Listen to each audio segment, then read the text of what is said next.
Alors maintenant, comment communiquer avec ses partenaires? Donc dans les partenaires, vous avez bien sûr les fournisseurs, vous avez les prestataires de services, vous avez les administrations des fois, vous avez les concurrents, vous pouvez faire un partenariat avec un concurrent tout simplement.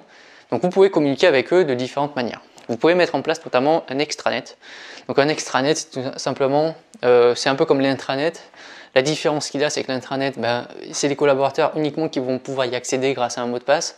L'extranet, c'est comme un site web que vous allez créer avec des mots de passe que vous allez attribuer à vos différents partenaires et qui pourront se connecter sur cette plateforme et qui auront accès à différentes informations sur votre entreprise, comme des résultats par exemple, un niveau de stock pour vos partenaires fournisseurs par exemple, plein d'informations qui sont utiles.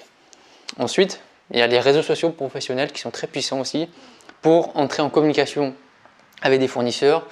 En faisant marcher son réseau, des fois on arrive à écouler un stock en surplus ou on arrive à acquérir du stock qu'on n'arrive pas à acquérir, qui n'est jamais arrivé. Donc ça permet justement de communiquer facilement avec ses partenaires et de mettre en place des actions commerciales. Autre chose également, c'est ce qu'on appelle l'EDI, donc échange de données informatisé tout simplement. Donc l'échange de données informatisé, c'est un moyen de communication qui est automatisé, par exemple entre le distributeur et le fournisseur, ça arrive souvent, entre les plateformes logistiques aussi. Ça permet de mettre quoi? Ça permet de manière automatique d'échanger des données. Par exemple, on peut échanger facilement un bon de commande qui va être généré. Quand on va passer une commande, il y a un bon de commande forcément qui va être généré et on va y avoir accès facilement. On ne va pas l'envoyer par courrier, c'est sur cette plateforme informatisée, hop, on va recevoir directement notre bon de commande. On va recevoir nos factures, donc ça va faciliter notre gestion de factures. On va pouvoir justement mettre des inventaires, par exemple faire un inventaire de ce qu'on a.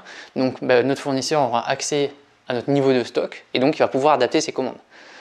Donc le niveau de stock qui en fait partie, on va pouvoir mettre en partage justement notre catalogue de produits, le catalogue du produit du fournisseur ou le client.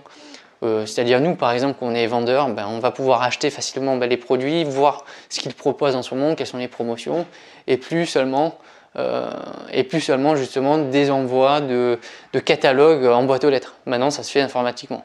Et bien sûr, l'information la plus importante, on va avoir une plateforme qui nous permet d'avoir un suivi de commande. On va pouvoir savoir où est-ce que notre commande elle en est. On va pouvoir savoir justement la traçabilité des produits qui est très très importante désormais.